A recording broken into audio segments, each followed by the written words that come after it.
You know the house rules by now. You know, no drinks, please. And without further ado, let me introduce you Dr. Nawal Al-Hosany. She is the permanent representative of the UAE to IRENA. أهلا وسهلا بك في بون. إنه شرف لي كامرأة عربية أن أرحب بك هنا. It's my greatest pleasure as an Arab woman to welcome a trailblazer like yourself. Please, the floor is yours.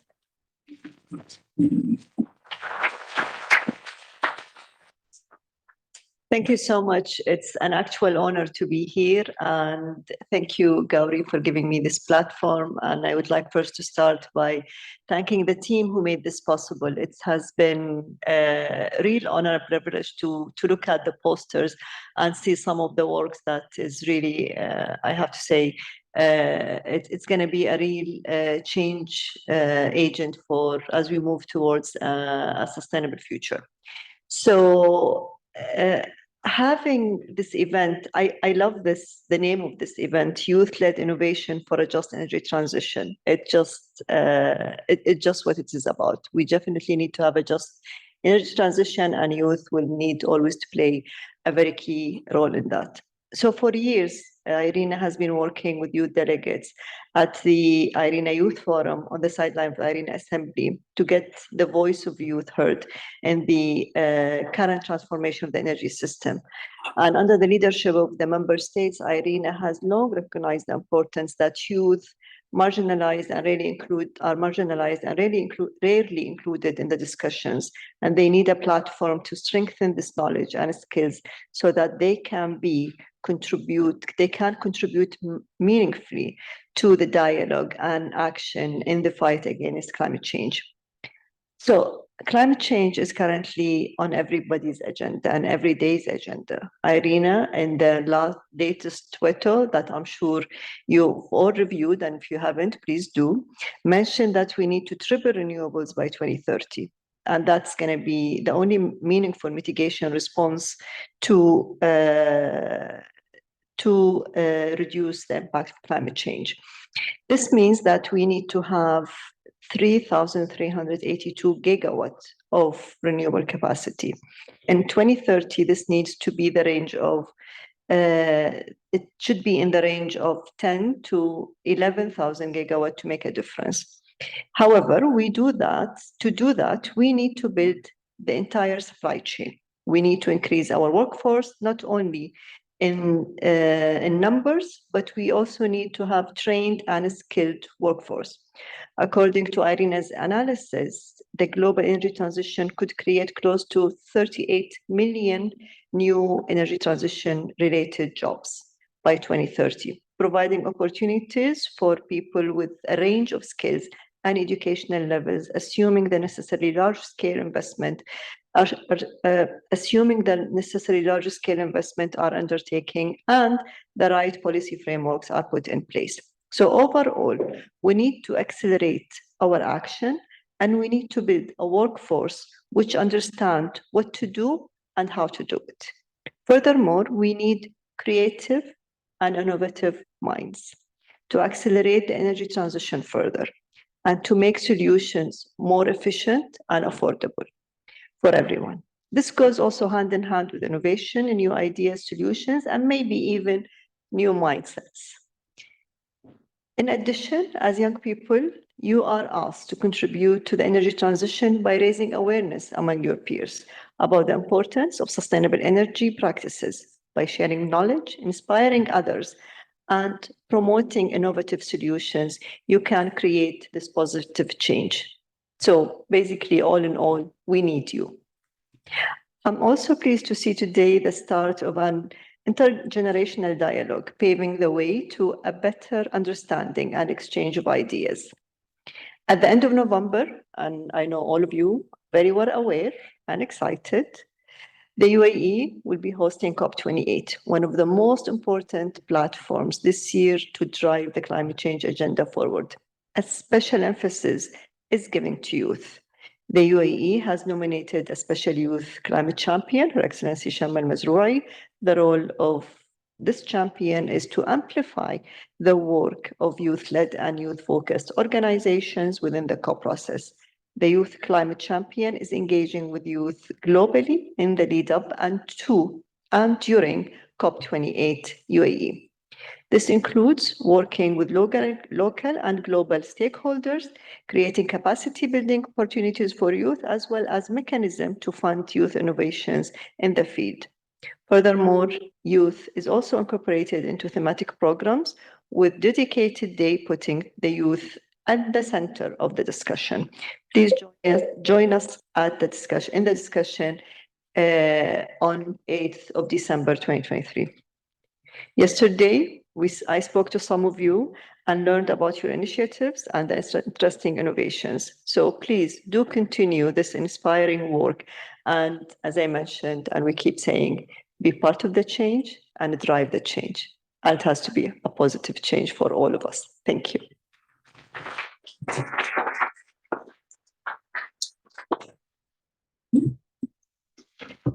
Thank you so much, Dr. Nawal, for this very inspiring as usual.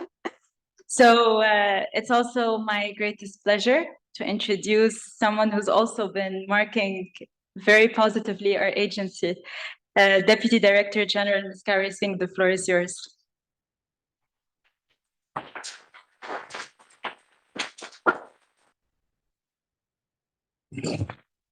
Good morning, and thank you, Dr. Nawal, for accepting our invitation to be here. I think, you know, we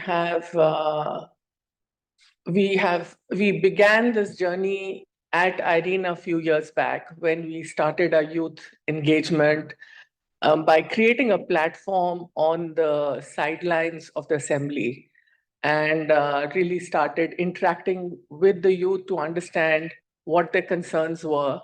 And that platform has now grown to become like a mainstay in our assembly proceedings and has started getting a lot of traction from youth across the world.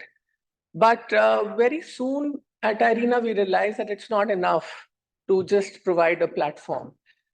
Because when we heard the concerns of the youth and we started thinking through how we could best address them, then we realized that you know, it was pretty obvious that climate change and what's happening to our environment is of deep concern to the youth, but they're not really equipped to be able to participate in discussions and be heard by the policymakers in a way that, you know, the interaction becomes meaningful, which then led us to start a number of programs to build their capacities. And that we have done by not just creating peer-to-peer network program, but we've also taken on this task with many of our partners like UNESCO and many other partners to start educating the educators, because that we felt was a good way to get through to a larger generation of youth that needs to understand what are the challenges, but also understand what are the kind of solutions that need to be brought on the table, or what are the kind of policy issues that have been tested out, which are best practices and need to be taken through to their policymakers in their country. So with that effort, and we are continuing to do so, of course, but what we found is that even that wasn't enough, because there was this, you know, when you create when you create a platform, then obviously the aspirations and I would say, and it's always very good if you get that kind of a demand coming back, that, you know, what's the next that IRENA could do. And so just a year back, and with the support, of course, very amply supported by the government of UAE, we were, along with other partners, we were able to start working with the young innovators and the young people who had dreams, who had a vision of what they would like to and how they would like to contribute to the climate change, regardless of what kind of intervention they were making. It could be big, it could be small, it could be very impactful. But we created this work stream called the Next Gen Accelerator, which is really about showcasing what the young innovators are doing. And I met many of you yesterday, and it was absolutely wonderful to see the kind of ideas you're working on and the kind of thought processes you have of making the impact that your vision is all about. And that is, again, it puts us in a situation where we now need to think of what next. So we are now hoping that, of course, at the COP, because the youth is a very big constituency that the COP would like to have and hear their voices. We hope that we will, at IRENA, be able to put through a work stream that allows us to bring together mentors and investors who could probably, have a kind of a pitch session that allows you to pitch to real investors and get feedback from them. Because when you pitch ideas to them and when you get into fundraising, you go through many cycles of disappointment. So what we hopefully want to do is to create that kind of a group of mentors and investors who are willing to give us time to allow us to have you pitch ideas to them, and they give you good feedback on where your ideas need improvement, what are the investors really looking for, what is the area that you really need to work a little bit more before you can get your rounds of funding. And with that, we hope that we will be able to take this whole effort of our engagement with the youth a little bit further into helping you in the real world and helping you build your capacities as you build up your dreams and walk along your chosen path. So I think it's really very exciting to work with the youth, because I feel that if we put in X amount of effort, we always get back a multiple of that from all of you, which energizes us and makes us all the more gets us all to think about what next steps we want to do. So I just want to say that it's really a very good constituency for us to work with. And thank you so much for being a part of the whole IRENA family and stakeholders, and continuously challenging us to take the next steps to increase our engagement with you. So I hope you'll enjoy the session today, and thank you so much for being here.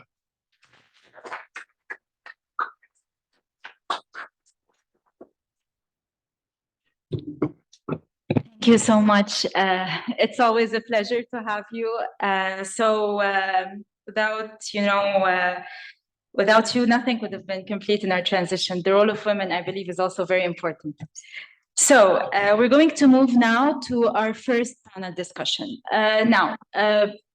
We have Slido. As you know, Slido is being used throughout Innovation Week. Feel free to scan the code. We will be having a small interactive session between the two panels. So I want to invite our first moderator, Dr. Sajith Wijesuriya. I'm so sorry, I'm terrible at names. And he'll be discussing the latest achievements or advancements in solar PV between research and entrepreneurship. The floor is yours.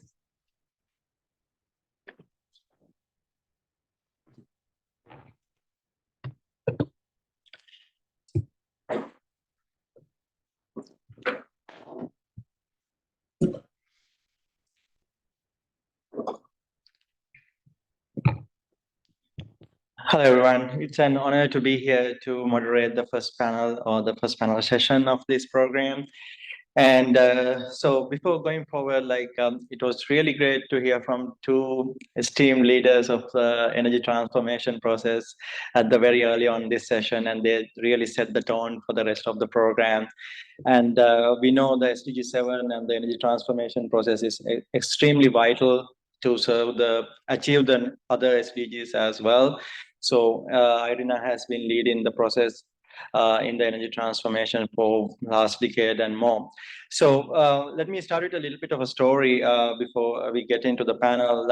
I remember in 2018, when we were at the ECOSOC Youth Forum, we were looking for the youth networks in energy sector, and there wasn't many. And even for looking at the opportunities for young people, there wasn't many.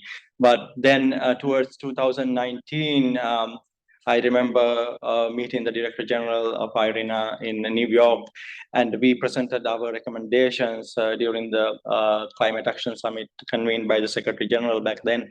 And that is soon after, I think, we got engaged with Ricardo and started this process. And so my point is, it's not been a very short-term thing. It has been a very consistent long-term process that we are part of.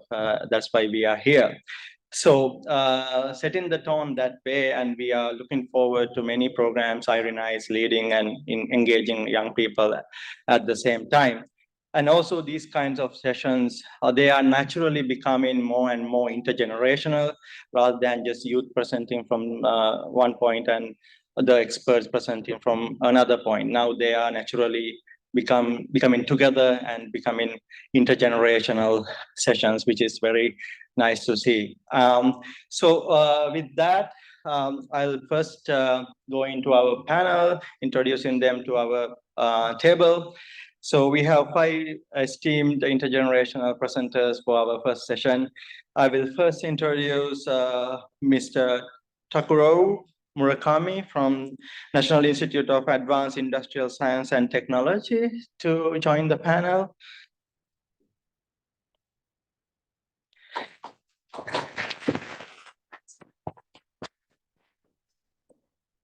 And then Adekoyejo Kuye, co-founder and managing director of KAMIM Technologies Limited.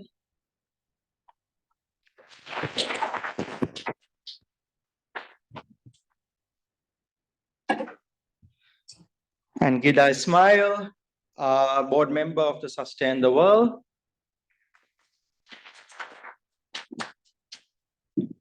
And Natashsa Jones, CEO of Metris Energy.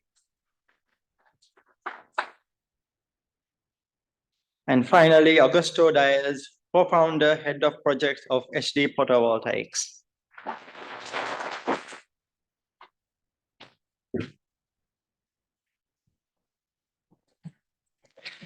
So we are joined by a panel of multiple expertise and a little bit of a focus of photovoltaics and solar energy as well. But it's not just that, it's a sort of a diverse thematic areas that they take up in their innovative and technological approaches. And we are really excited to have you here. So let's just give a little bit of a background how this will go. I will sort of have 2 questions round, so you can respond in a 3-minute intervention. So I will first, in my first question, I will focus a little bit on getting to know you, what are your work is like, and how have you been sort of dominating this field. And the second question would go a little bit towards challenges you have been facing and sort of the solutions that you have found in response to those challenges. So that is that is going to be the tone of our discussion today. So 3 minutes each, 2 rounds of discussion. So I'll first start with Mr. Murakami. Innovation is an extremely important and widespread deployment, and scaling of PV technology is also very vital at the moment. So my question is for you to start the discussion with, what are the key innovations that enable this form of organic-inorganic hybrid PV team that you are part of, and what are the sort of edge technologies that you are focusing on around? So if you can start with a 3-minute intervention on that.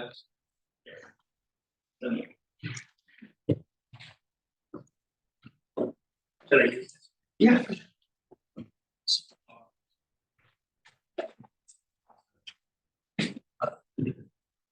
Okay, yeah. So thank you for good. Yes, very nice introduction. So I'm Murakami. I'm from National Institute of Advanced Industrial Science and Technology from Japan, and our team working for a new solar panels is not using the silicons. So that's quite new devices, but still not commercialized. So we are working for development and research to be real devices. And actually that technology coming from the dye sensitized solar cell research, that's using the dye for energy conversion from the light to electricity. But in the 2009, the Professor Miyasaka at the University of Toin in Japan, that using the new material that's named the crystal of the perovskite, that's using the organic and lead and halide mixed crystal, that hybrid material, and that he using that material substitution of the dye for the absorption. And at the moment, the power conversion efficiency is just below 4%. So people don't chasing for that technology. But after that, I and my collaborator, Henry Snaith, that in the Oxford University, and that we started to collaborate for dye-sensitized solar cell. But after that publication in perovskite, we also tried to using that material for solid-state version of the perovskite solar cells. And the Henry has the very good technology for solid-state the solar cell. Sorry, that the dye-sensitized solar cells based on the liquid electrolyte is inside in the devices. So we're saying that the new one we working for a solid-state version, and and finally we got the more than 10% efficiency with the solid-state perovskite, and we published in the Science in 2012, and the people are working, a lot of people working for that solar cells, and now the efficiency developing, efficiency increasing until 25% from the NREL chart.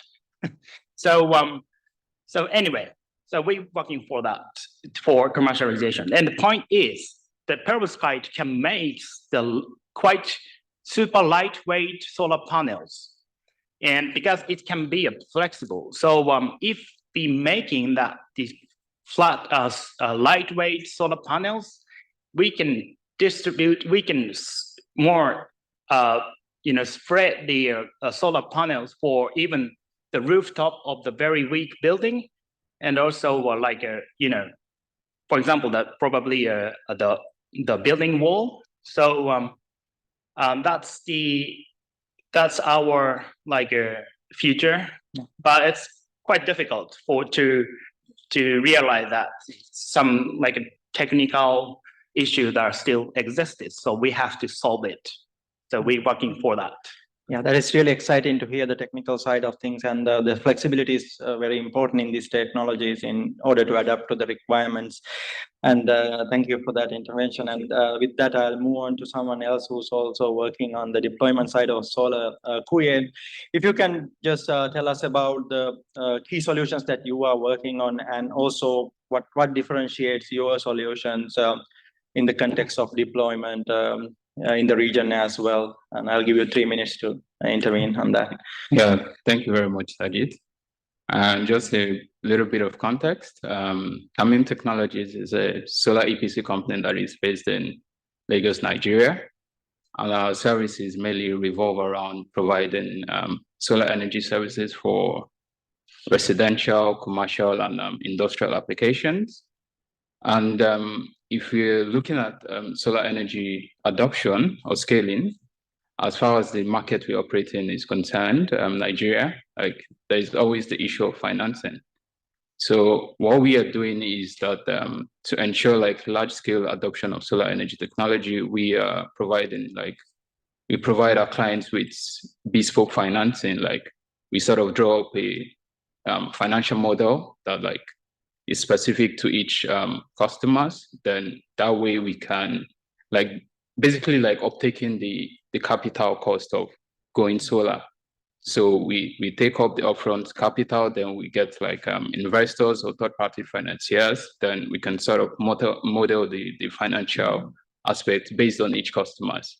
So we're providing this, so that way we feel like this is the fastest way to scale up solar energy adoption, especially with residential and maybe commercial applications. Then also, we're also providing services in terms of solar for productive use of energy, especially in the agricultural sector. Agricultural sector is one of the largest employers of labor when it comes to Sub-Saharan Africa. And there's this huge infrastructure deficits in this sector. And we feel like the fastest way to bridge this energy access gap is through solar energy. Solar energy can reach anywhere in any part of the world. So we are designing and developing infrastructures that are powered by solar energy, such as solar cold rooms, solar irrigation systems, solar dryers. So this way, farmers or like the agricultural sector in general can increase their productivity. We are not just designing like conventional cold rooms. Our cold rooms are quite efficient. Like we've been able to drive down energy consumption, like down to like 40%. So our solutions are 40% more efficient, like the conventional cold rooms. Then more recently, we're also integrating like circularity into our designs. Circularity in the terms of like we're using like equipment that are usually just lying around, like that could cause like environmental problems. Like we have a project that recently funded by the UK government under the Transforming Energy Access Program, where we are repurposing end-of-life fossil-powered generators into efficient cold rooms. So this way we can boost like local production and just use materials that are around us that like reduce our import dependency. Then also we're also working on, this is relatively new, it's still quite early. We are working on an AI product. We believe like AI and machine learning can really help us when it comes to energy management and control. If you look at emerging economies or developing societies generally, there's a projection that in the next few decades, like electricity demand is going to like double or even triple. So how do we manage these new demands without increasing our carbon footprints? How do we manage these new demands without, with a key focus on energy efficiency? And we believe like AI can really play a large role in that. So we plan on deploying this product sometime in the second quarter of 2024. It's still quite early. So we're trying to get some early investors in this. So if you're interested in AI or machine learning technology, please come and talk to me. So this is still quite early. Like, so, we're targeting not just the African market, but also like the European market as well. If you look at like last summer within Europe, or even this summer, like there's a huge heat wave. Like, so we are seeing that there's going to be a high demand for cooling systems when it comes to maybe in the summer period, even in the winter period. How do you manage these new cooling demands in the summer? How do you manage the heating demands as well? And we believe AI can play a very huge role. So we're open to deploy this product, not just within the African market, but also the European market. And so these are basically like, we have a lot of projects we're working on, but like basically summarize what we're doing at the moment. Yeah, it is really exciting to sort of get to know the different initiatives that you lead, like because in the deployment point of view, there are new opportunities found each time and you have to dive into them to serve the community. So we went from the technology side to the deployment side, and now we are moving towards the sustainability side. I'm inviting Ghida to intervene right now on her work of now focusing more on the community side. So what have been the key challenges that you have faced in engaging more women, more young people, and mainly vulnerable communities in your work, and how do you ensure the sustainability? Okay, hello everyone. So the main challenge that we're currently facing in Lebanon is the socioeconomic barriers. Early 2018, Lebanon started suffering from a major economic and financial collapse. So as a result, Lebanon topped the list of countries with the world's highest food rate inflation, recording 35% food inflation rate as per the World Bank. Additionally, the currency lost more than 98% of its original pre-crisis value, leading to inflation averaging 171.2% in 2022, one of the highest rates globally.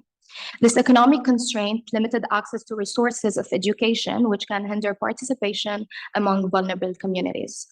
The second problem that we face is the cultural norms and societal expectations that may discourage women, youth, vulnerable communities, groups from engaging in certain activities or seeking specific opportunities. So discrimination and bias can also create barriers and discourage individuals from participating. We also have lack of role models and representation from women and youth in leadership positions, which can discourage potential participants. For example, in Lebanon, we only have 8 women out of 128 in the parliament. The last problem that I want to talk about is the limited access to technology. In the digital age, limited access to technology and the internet can prevent engagement, particularly among vulnerable communities. This is also happening more often due to the economic crisis and the severe blackouts that we were facing, with up to 22 hours of electricity cuts and Wi-Fi cuts a day. Thank you.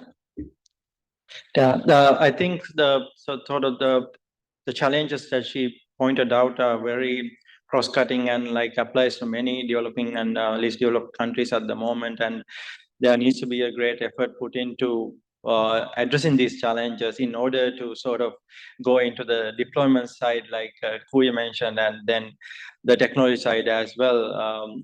So it's vital that at the end of the day, the solutions to be pushed into the communities, these challenges needs to be addressed. Otherwise, it will be a greater challenge in terms of deployment, and even developing technologies won't really matter if these sort of a societal and economic challenges are not resolved.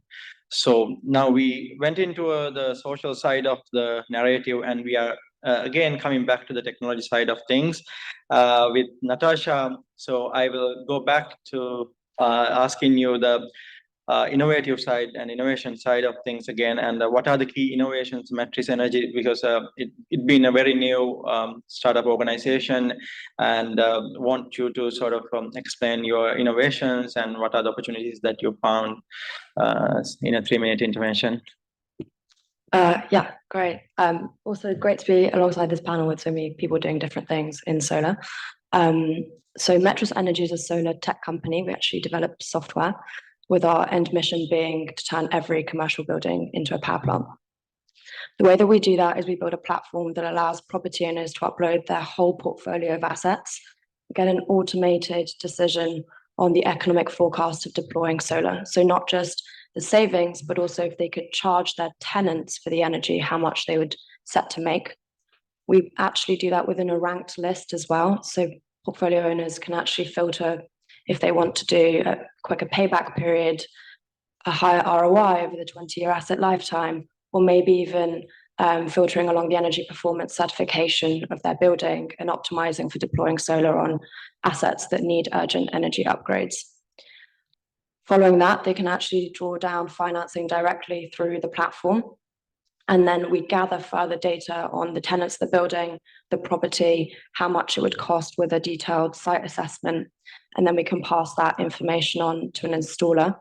And on the same platform, these property owners can then see their assets come live. We provide remote monitoring software and billing software as well. So the idea really is an end-to-end solution to remove the need for any specialist knowledge in-house within a real estate fund to deploy solar panels.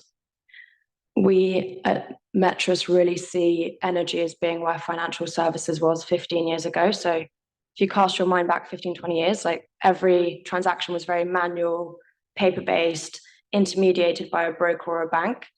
And fast forward today, there's a range of fintech products on the market. So, you know, consumers and businesses can use their phones to use a range of financial services, but also there are loads of fintech products out there that enable businesses to become their own financial service provider as well.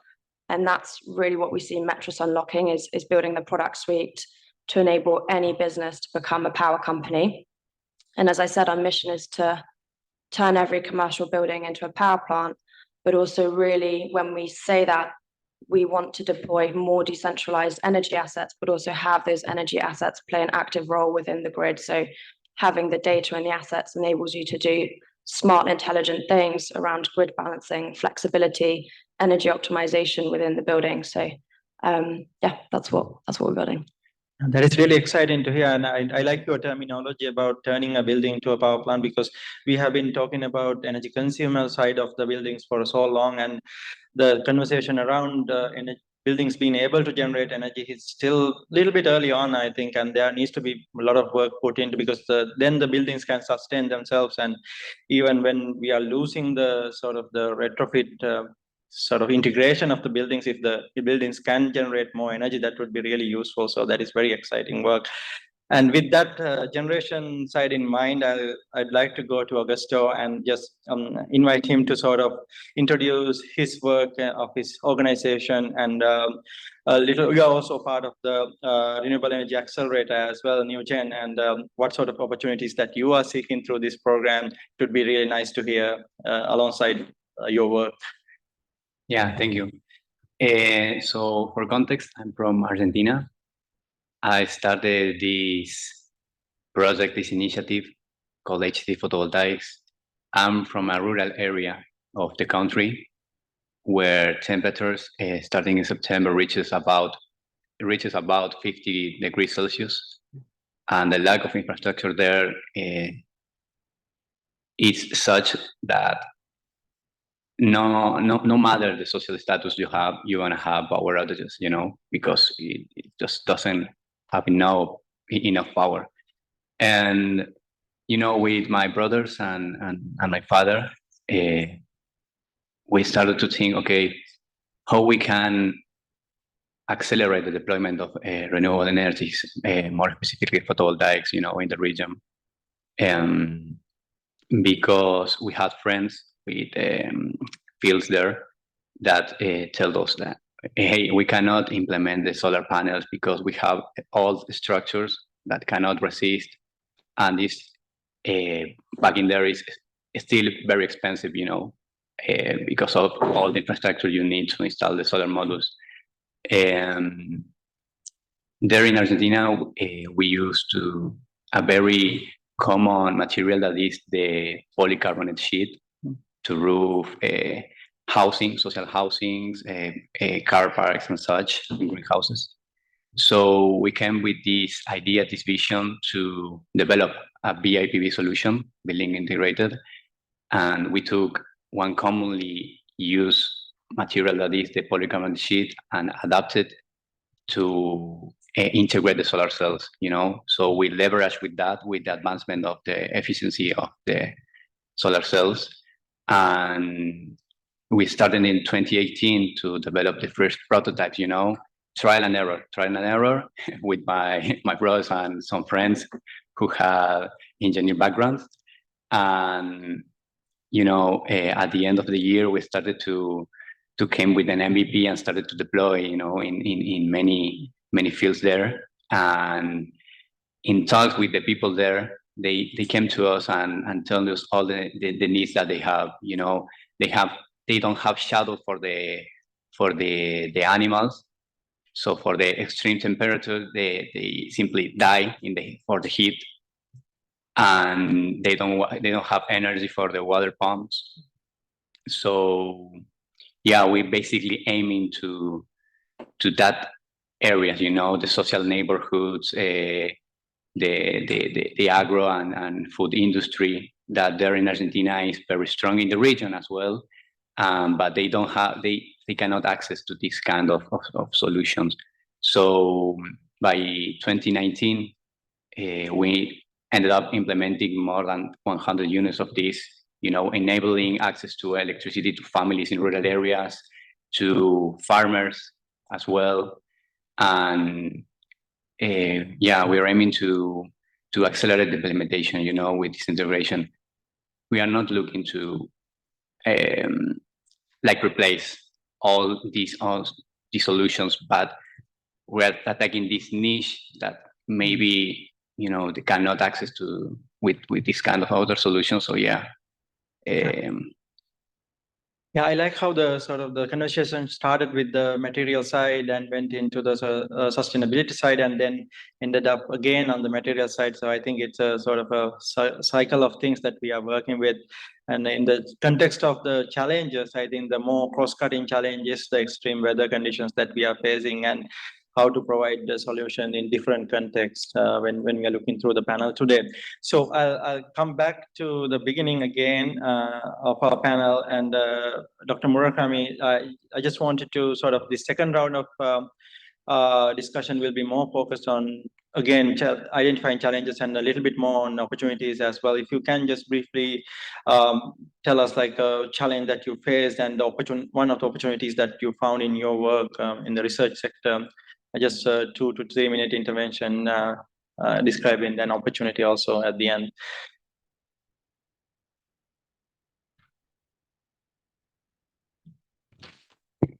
It's technical opportunity, you mean? Yeah. It's like, as already said, it's the point is to making the lightweight panels, and the technical difficult point is here on the lifetime, durability of the devices, and especially to making the lightweight panels, we have to using the film substrate. And film substrate is quite difficult to protect the moisture or it's like a more stress from the surrounding, and especially the perovskite material is the making by the ionic crystal. We're saying the ionic crystal, that's it's like a salt if you putting on the food, and that's also ionic crystal, and so it's mean that's the very weak for moisture. So perovskite is very weak for moisture. We have to protect the technology to from the moisture to be a more longer lifetime. And but one company, Japanese company, the Sekisui Chemical, that probably that company also has a presentation tomorrow. And that's successfully making these sample devices for flexible solar cells. And they saying that the lifetime 10 years, 10 years. But our goal is the 15 years durability for solar cells. So that's the point. So anyway, we have to need more technology to clear that problem. That's the point. Yeah. It's great to hear that. And moving on to again from technology side, opportunities there, and then to move towards the deployment side again, Kuye. So tell us about the challenge that you faced and some opportunities that you found at the same time in tackling that challenge. And so the audience would be excited to know how you tackle these challenges and found opportunities. So yeah, thank you, Sajith. When it comes to challenges, we cannot have like energy transition without financing. So that's usually like the big problem, because the sector we are working on is quite capital intensive, like our cooling solutions, right? So it's always the issue of financing, and like the sort of financial model we use is still fairly new. Like for our cooling solutions, to make them more affordable to the end users, we have to come up with like an innovative financial model, which is still kind of new in the market we are working with. So the issue of financing is like the biggest. And what we have sort of done with that is to also leverage on third-party financing, then sort of design a suitable financial model for the end users as well. So like for our cooling solutions, we offer cooling as a service, where we get third-party financing. Then farmers can then pay for cooling services instead of cooling solutions, or instead of buying the cold rooms. A small producer in Ekpa, Lagos, Nigeria, or in Enugu cannot afford the $100,000 cold storage solution. So we get the financing, then they just pay for cooling services, which is like under 5 cents per week. So the way we are mitigating this problem is just like to develop like innovative financial models as well. Also, like the sector we're working on is like mainly like still focusing on the cooling solutions.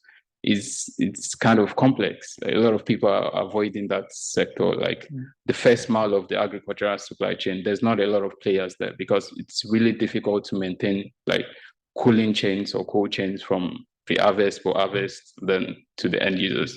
So yeah, so when another problem we've discovered, like I said earlier, is that there's not a lot of, it's still fairly a new model, like the financial model. So there's not a lot of data. So when we're talking to investors or financiers, they're always really reluctant because they don't have like data dating back to like maybe decades ago to look at, okay, does this model work? So we sort of have to go out of our way to explain that, okay, this model works.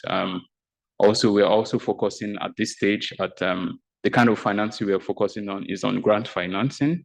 This way, we have some sort of flexibility to play around the financial model, then sort of have like a proof to show that, okay, this model actually works before we start going into debt financing as well. So yeah, so the major issue with deployment is with financing. Yeah, so we just have to like sort of develop like innovative ways to go around that. But the bottom line is that we cannot achieve this without financing. Yeah, there can be no energy transition without financing. So yeah.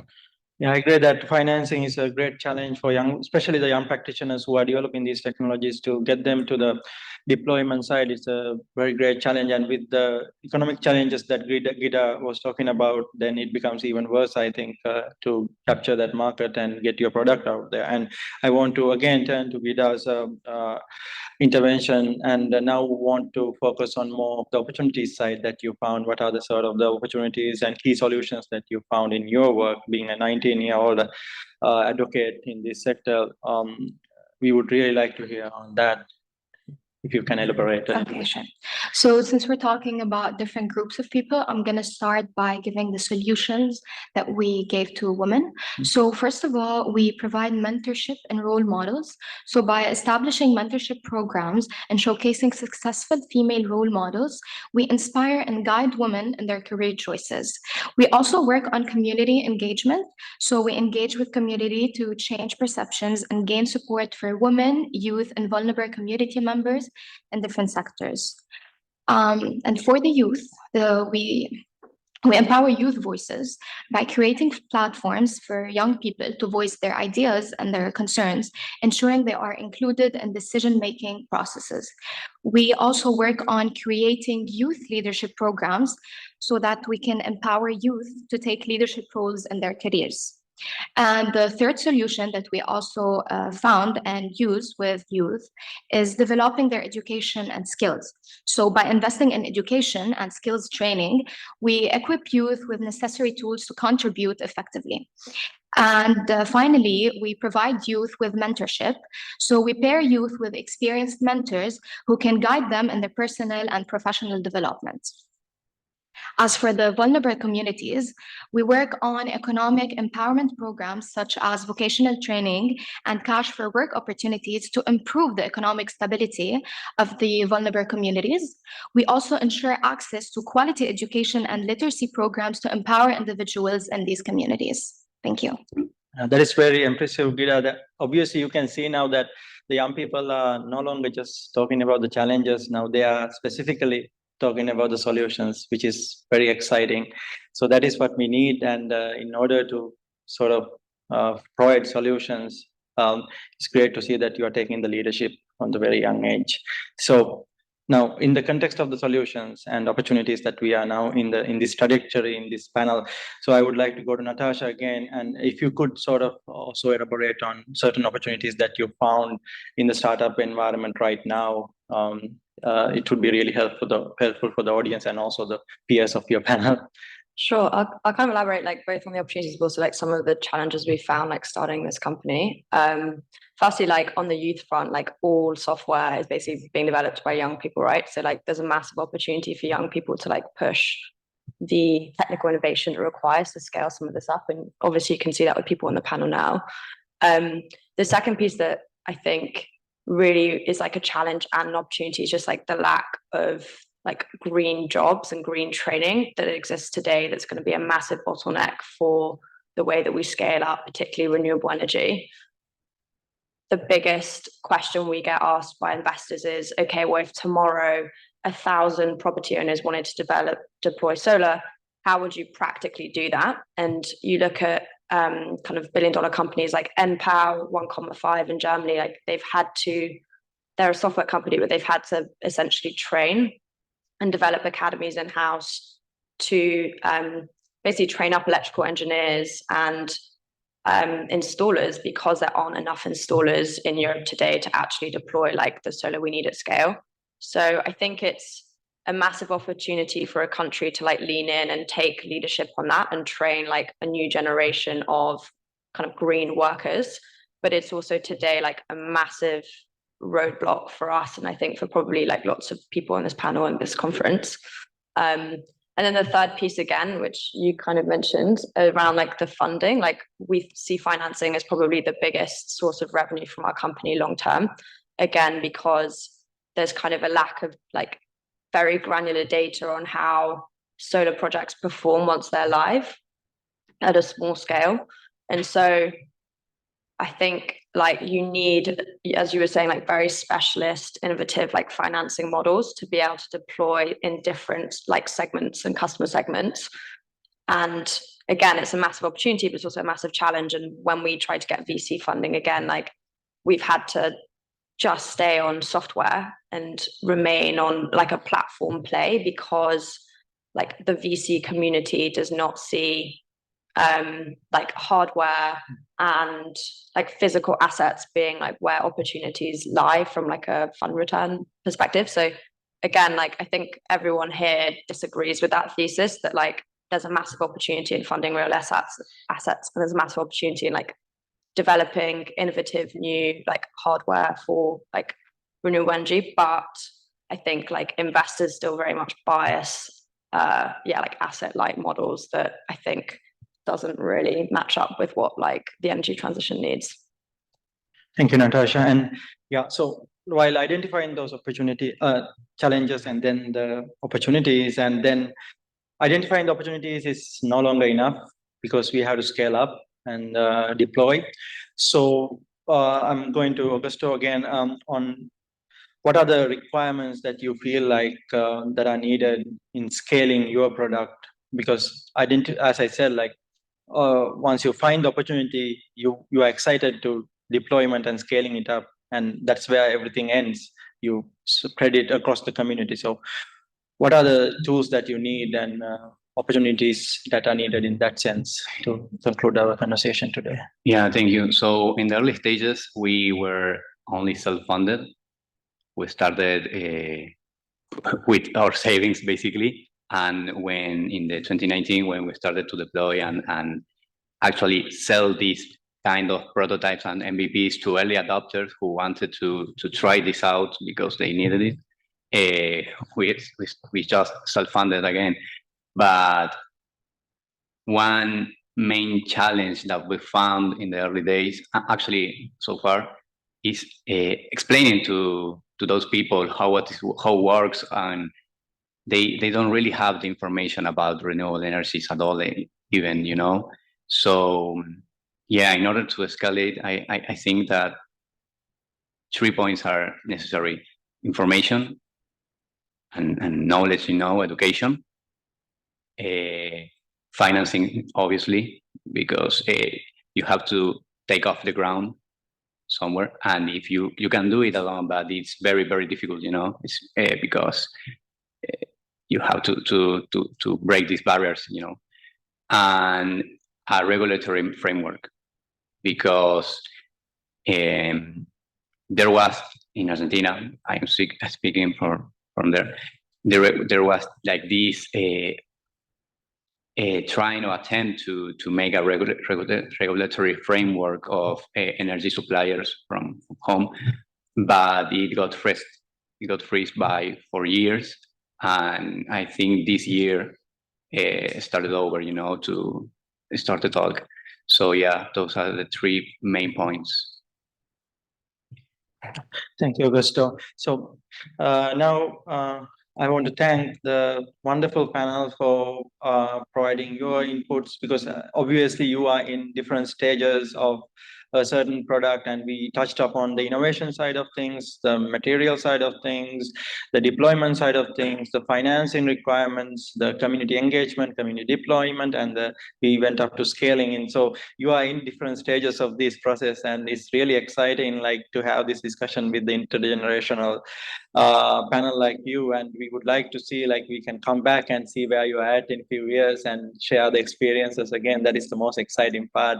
Like, even we want to thank you, IRENA, for enabling that environment, and we hope that into the next decade or so we will keep on engaging these young practitioners and intergenerational practitioners in our field. And it was mentioned that mentorship is also important, especially in intergenerational conversation like that. And we hope there will be more interaction with mentors and the young people into the future to sort of support through these different stages of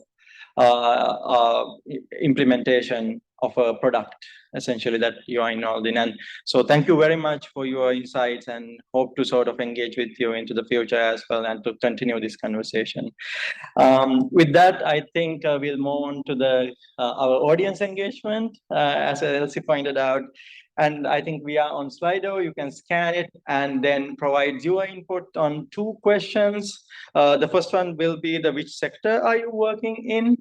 And if you can scan the code, and the audience can provide your answers, and we can observe them in Slido in the real time. Oh, we are starting already. So if you can log in and provide your input. So yeah, obviously solar PV is the center of the session, so it appeared first. And yeah, so it should be exciting to see. So we have 5 minutes. So yeah, and I have only 2 questions. So I'll give 2 minutes for the first question. Okay.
Give 1 more minute. Oh, yeah.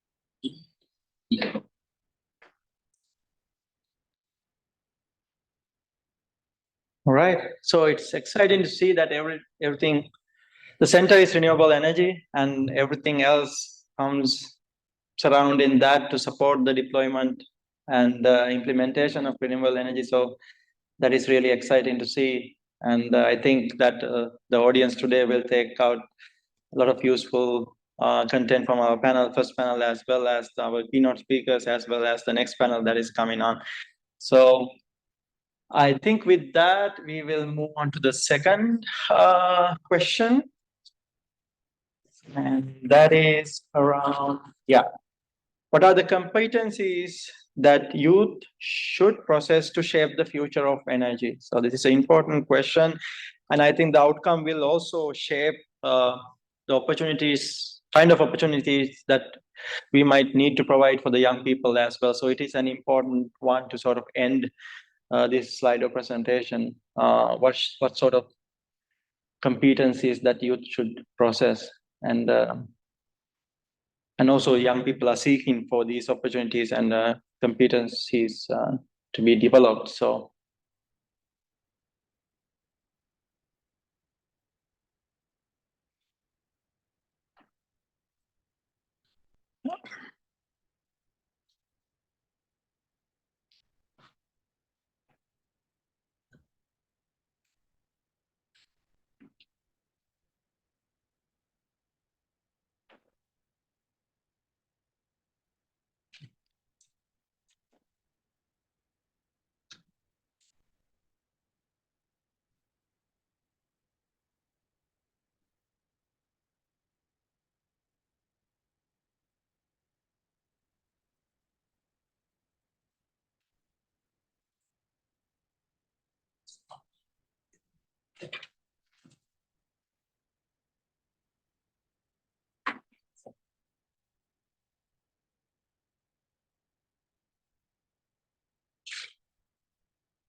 we have 30 more seconds.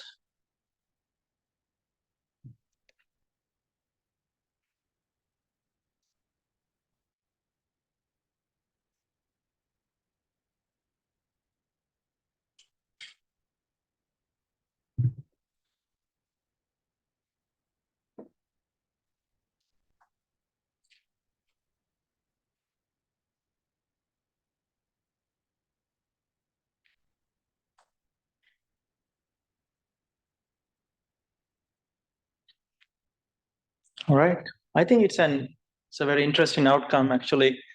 And the courage is sort of highlighting the input. I think it's a much needed competency because of especially if you are thinking of the discussion that just took place and the challenges they presented, there is a lot of courage required, especially from the young practitioners' point of view, to sort of tackle these challenges and seek for solutions and then provide your product to the market. And I think, courage is an essential competency that you need. But then again, if IRENA and other the environment can help the young practitioners to sort of overcome these challenges, then we will see the other also competencies being highlighted. So I think what is needed is the support for the young practitioners to succeed and tackle the challenges. I think that is pretty much obvious. And also we see that network and creativity also coming up. So it's important to create the networks, make the connections, and then bring out the creativity of the young practitioners through the opportunities provided. And I think IRENA is an ideal place to start that. And we hope for the continuation of these efforts. So thank you very much, everybody, for participating in the Slido. And continuing the question. Thank you for the panelists.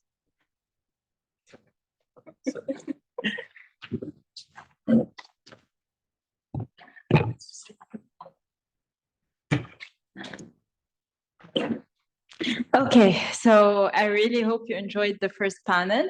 It was a bit technical. Let's move on to our second panel discussion, which is about revolutionizing sustainable solutions from the youth's perspective. So let me introduce our moderator, my colleague, Abdul Al-Fahmi, and he will proceed to present you our amazing panel. Thank you.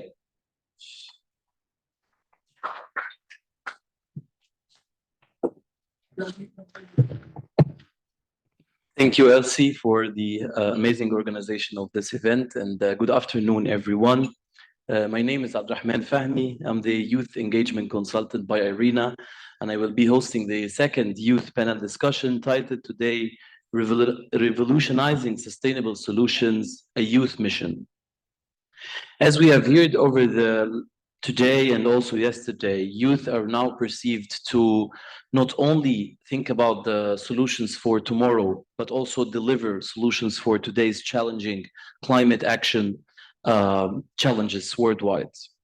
I'm very honored actually that I'm now working with IRENA to support a very brilliant cohort of startups throughout the youth engagement strategy to mobilize different resources, either knowledge, business linkages, but also exposure opportunities to those startups from all over the world. We received almost 190 applications, and we were very happy to choose 24 startups for the first cohort, but definitely not the last, the final one. In this panel, I have the honor to welcome my guests who comes from diverse backgrounds, but also represents unconventional disruptive solutions led by youth people. And the main objective of this event is to know more about their innovations and also about the interlinkages between different industries, not only the clean tech, but also deep technology and monitoring and evaluation and others. I would like to welcome to this stage Dr. Clara Napel, Senior Director, European Business Operations by the IEEE Technology Center. Dr. Clara, please. The second guest is Anastasia Koskova, CEO and founder of Cyrus. Please. My third guest is Grace Nanteza, co-founder and business development manager of Run Automations. Grace, welcome. Last but not least, I would like to welcome Dacian George, co-founder and COO of Renergia. Welcome and thank you so much for making it here to our panel. I would like to start with Dr. Clara. First of all, thank you so much for being here. And IEEE is a very, very big organization. But if you could briefly walk us through the role of IEEE in supporting clean tech innovation, especially with your role in the IEEE Technology Center, and also with the youth-driven innovation specifically, I would really appreciate that. Thank you, and thank you also for the invitation. So when I'm thinking about sustainable innovation, I have 3 E's in mind, and these are not the IEEE E's, so I also have E's there. But I would like to concentrate basically on expertise, on expectations, and education and entrepreneurship. So these go together. I think that I don't have to convince you that technical expertise is essential when we are tackling climate change. And with IEEE, we have more than 400,000 technical experts worldwide. Basically, in every country of the world, we have our young professionals that we have heard here. Sajith is one of our IEEE young professionals, and also others here. I think what is also interesting is that we no longer have only electrical and electrotechnical engineers, but we have also the computer scientists, people experts in AI, in quantum, and so on, which becomes increasingly important. Because what we see now is that we need this domain expertise, but we already heard with digitalization, we need to combine different expertise and also have domain expertise there. So we also have mobility practice, healthcare practice, and so on. So the second E is about expectations. IEEE was founded 140 years ago, co-founded by Edison. Now you can think, why did Edison, why was he interested? He was a very successful inventor. He could have done it alone. But I think that we are now exactly at the same stage. So if we want to make a technology accepted by society, you have to address the concerns of the society. And what was the concern at that time, at Edison's time? It was safety, of course. So we had to address these safety concerns at that time. with technical standards that are still there. We still have them. We have a lot of other standards, more than 2,000 standards right now. You're using now the Wi-Fi standard that we are developing. And also other standards are how do you actually make these renewable energy sources connect to the grid, for instance. So the point is, when we're discussing about sustainability, we have to set those expectations. So we have global value chains. We have to set expectations for our suppliers as well as consumers that have towards us. And this can be done by bringing these people together. And we're very good in bringing people together, like here, and also in working groups, and set out what do you want to achieve and how we want to achieve it and how to make it verifiable. So conformity assessment. And last but not least, it's the education and entrepreneurship. So it's what we will discuss here, how we support our young people. We have more than 200,000 students, but also entrepreneurship is one of our core missions. So we're supporting people there. And yeah, I would just like to mention here, maybe one of the examples of entrepreneurship is Empower a Billion Lives. It's a contest that we have on how to support access to energy sources. Last year we had more than 70 teams, 400 teams for 70 countries. So welcome to join there as well. Thank you. Yeah. Thank you so much. Actually, very quite insightful that we currently need not only a single domain to solve the climate crisis solution, but we also need different domains. Anastasia, in the morning, we had a very brief introduction and you introduced what you do. And it was really magnificent to see also another dimension of tracing minerals and materials back to their origin. And you're doing such a great job, but I would like, to know more about it in much more detail. So if you could walk also the audience about your startup and what you do exactly. Well, yeah, where do I start?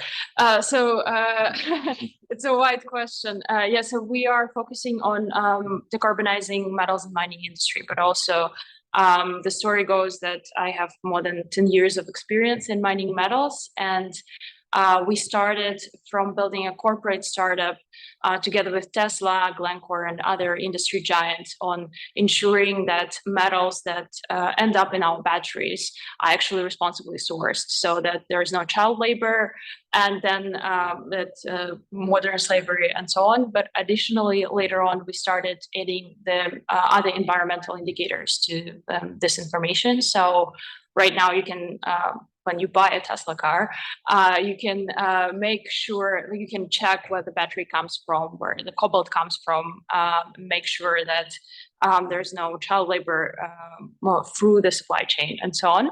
So that's one part of the solution, and it was built through extensive collaboration with the industry bodies, World Economic Forum, and many others. And yeah, I think on the previous panel that was discussed, like how collaboration is important, and it's tough to make it happen and to work with competitors, but with all of the, all of the massive sustainability solutions, sustainable solutions that we are trying to build, it's critical. And at the same time, it pushes you down, it slows you down a lot, but you cannot do it alone. So yeah, and now with Sirius, what we are building a capability for metals and mining companies across the supply chain to share sustainability data seamlessly.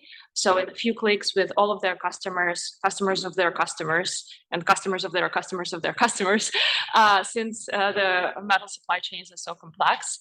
And in doing so, learn what your direct or indirect customers want and how you can improve in terms of sustainability in more meaningful and value creating way. So we are coming from a very cynical mining metal perspective, trying to evaluate the monetary benefit of becoming more sustainable, because that's how business works.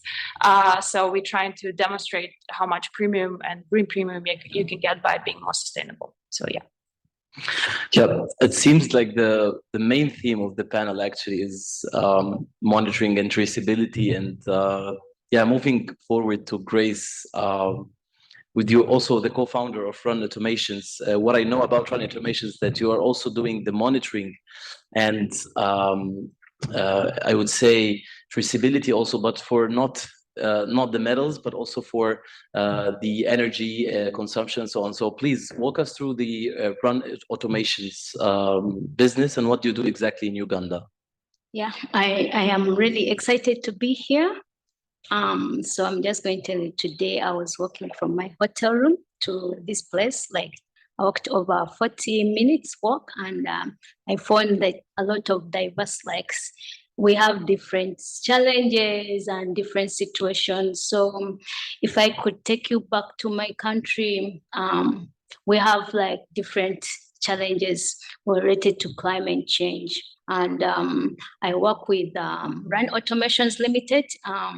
We design remote monitoring devices to enhance affordability for productive use of energy appliances, as well as renewable energy, adapting renewable energy technologies. This comes from a background that 47% of African population, they live on less than $1 per day, so they cannot afford to acquire these renewable energy technologies or also appliances to consume electricity. So you find that the cost of electricity is very expensive because very few people can actually utilize the electricity. So what we are doing, also the government is facilitating adoption to clean cooking, use of clean cooking. Many people are still using, we have 90% of people still using charcoal and firewood. And the government has a strategy of increasing adoption to clean cooking to 50%. But you find people cannot afford to acquire maybe like pressure cookers or cooking technologies. So we enhance affordability. We have a remote monitoring platform. We work with companies that sell those appliances, but also we also have we have the hardware component we can attach to any appliance to enhance affordability, monitor the usage of the appliance. Yes, that's what we are doing. Thank you. Yeah, I think very two examples of monitoring, one for decarbonizing the mining industry and the other one for building resilience and adaptability in the rural communities, I would say. I would like to go over to Dacian right now. Dacian, yesterday we had a very interesting discussion about your application, and it's pretty much also monitoring and energy efficiency. So yeah, would you please give us a brief background about Renergia? Yes, Renergia is the first sustainability mobile application from Romania that helps its users reduce their energy costs with energy bills and also save the planet. So basically, the application is using statistical, probabilistic, and AI models. The user is onboarding into the application. He's answering some few questions, and based on those questions on data, we can forecast an energy consumption profile for electricity and for thermal. Based on that energy profile, we will tailor a set of sustainable actions that each user can take in order to reduce its energy bills and also his carbon footprint. So basically, the actions are two types of actions. One of actions is behavior changing. So the user will actually have the power to reduce their energy bills by almost 20% just by changing its behavior. And the second one is by investment. So here we come with the free energy scan, in which we help the user to understand better what he needs to do in order to make savings in this area. We also have an automated photovoltaics tool designer. If you are living at a house and you're giving your location, then we can easily design the most suitable photovoltaic system for you for free, and then we send a team of installers to put it on your house. So this could be briefly a description of Renergia today, and in order to make it more attractive, we are currently also working on a live monitoring energy solution. because this will provide the users more insights, and they will have the curiosity to come back into the app. One more aspect, and I will close with this: the application has also a fundamental part of education. We are coming from the academia. I am also a researcher at the Electrical Transition Center from Technical University of Cluj-Napoca. So for us, it's important to educate the people that are using our application. We explain them why did they have to take those actions. And this is as a response to the need that the energy culture is at a low level in Romania as for now. Thank you. Thank you so much. No.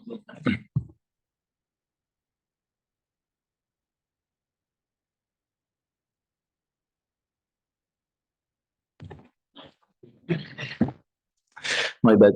Yeah, thank you so much. And actually, it was really inspiring also to see your posters. And I really encourage our esteemed guests to go also through all the posters that we have for the young innovators that's just directly by the forum for more details about the startups and their innovations. Dr. Clara, I would like to go back to you. So in the 3 examples we had, the entrepreneurs managed to integrate different technologies and also different perspectives into their solutions, which brings me to the question of how important is system thinking is.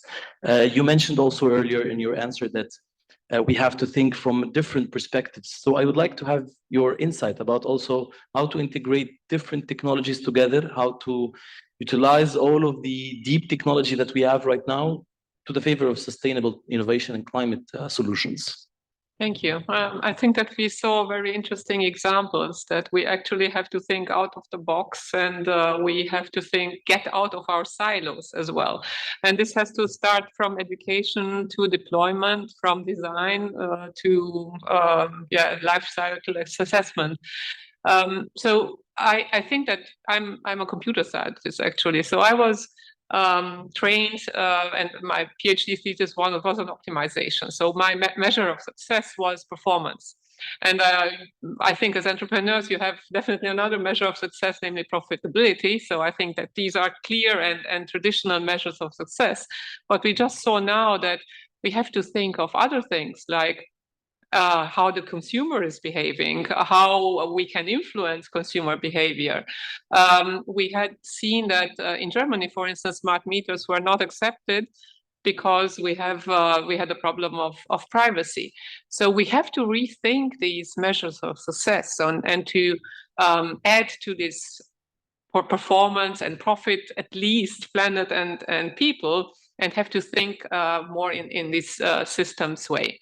I think that we also have to assess the way we are thinking about risk. So safety is one clear risk that we were detecting all the time. When it comes to energy, we have to think about security. I mean, especially now we are even cybersecurity, these exist already. But also other risks even to human rights. I mean, if we're thinking about privacy, the monitoring is there and we need it, but we also have to make it sure that the data is treated in a way which is acceptable. So the way we can do this is, again, coming together and see where is the balance, set up recommendations, certification mechanisms, also to verify that actually what are these requirements are actually also fulfilled. And we also, by IEEE, we started to move away from, add to our technical standards, so-called social technical standards, which take into account also this more contextual aspect. So what do we mean when we say transparency? What do we mean if we are saying bias, that we want to avoid bias? And I think that this is getting more and more important. Can't agree more. Anastasia, as an entrepreneur, and I would like to direct the question to you now. So strategically, which industry do you think might be potential for you to collaborate with also to decarbonize rather than the mining industry? I mean, it might be the growth strategy for you, it might not, but as an entrepreneur, what do you think your solution could be helpful for which industry? Yeah, I think that there was there were a lot of Generation 1 sustainability startups that offered one-size-fits-all solutions. And I really believe that Generation 2 startups will be verticalized. So they will be providing more detailed insights, more specific things for industry-specific recommendations for improvement. And we see that in the fashion industry already, with quite a few startups taking over in industries. Pretty much, we see development in agriculture, we see some development in retail, and in mining and metals, we see that nobody actually wants to touch that industry in terms of, very few, in terms of changing it, even though this is the key industry for the energy transition. We need 6 times more metals. Well, some metals 40 times more, but on average, right? So I think that's analysis also from IAEA and IRENA. So and tech solutions, tech bros don't really like metals and mining industry. It's a nasty one, and like you can't really who wants to work there?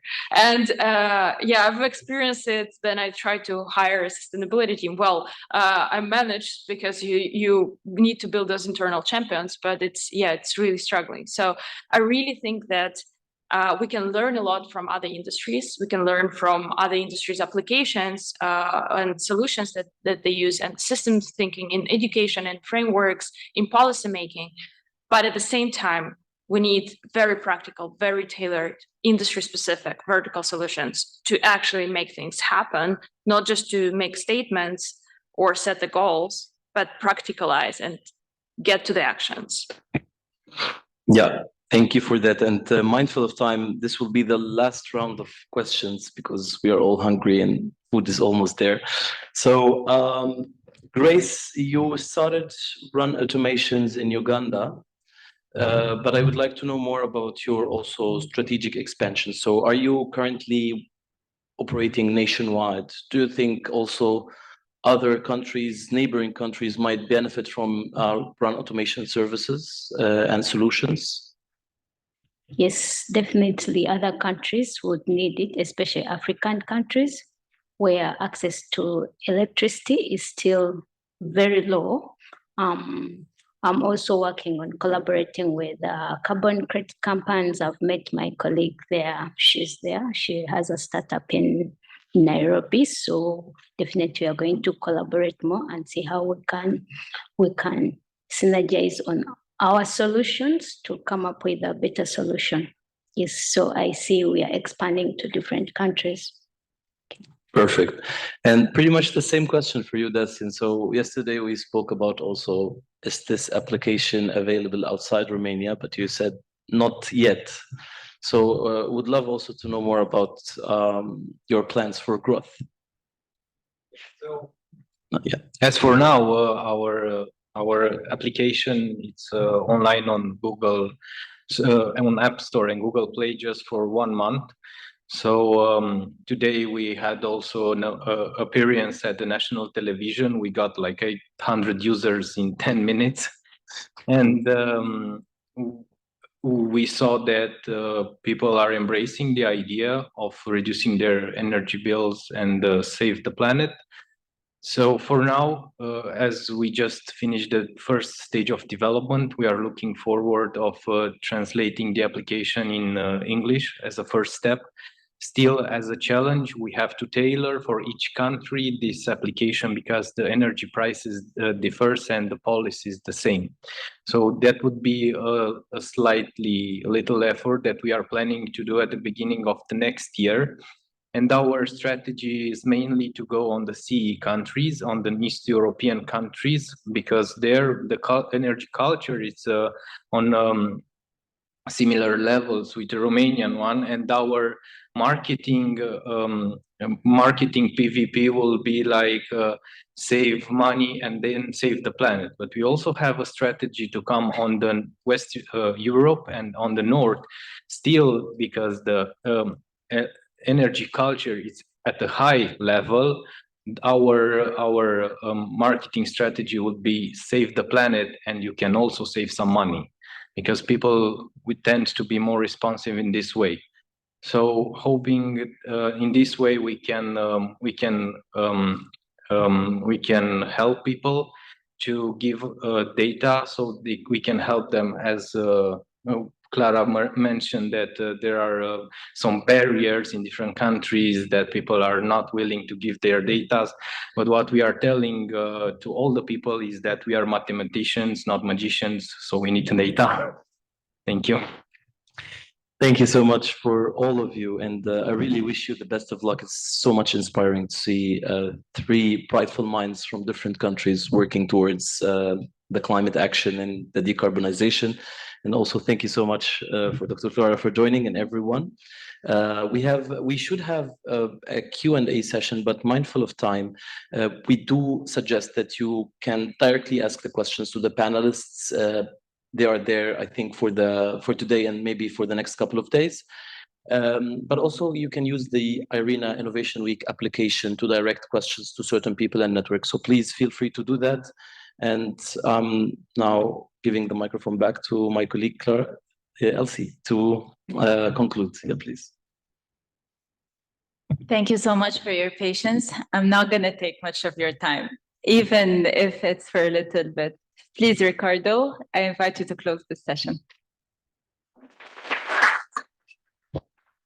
Thank you very much, Elsie, and thank you to all of you that are here today to see what young people are already doing, and also how IRENA and also other partners are doing. Of course, I would like to thank IEEE with Dr. Nepal, but also thanks to the support of Sajith, and also the two knowledge partners of the IRENA New Gen Accelerators, which are NREL Foundation and Social Alpha.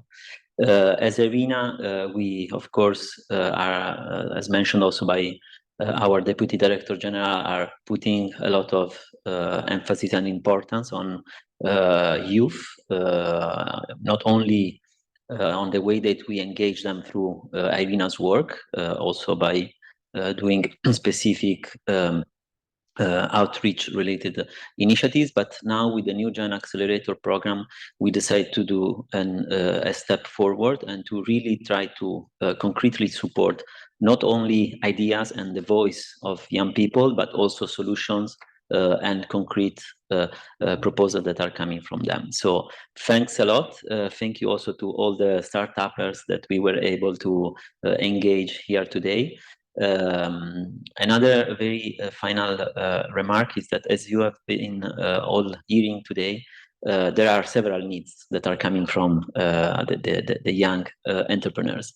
One of these is related to mentorship and to also have senior guidance, which could be helping them.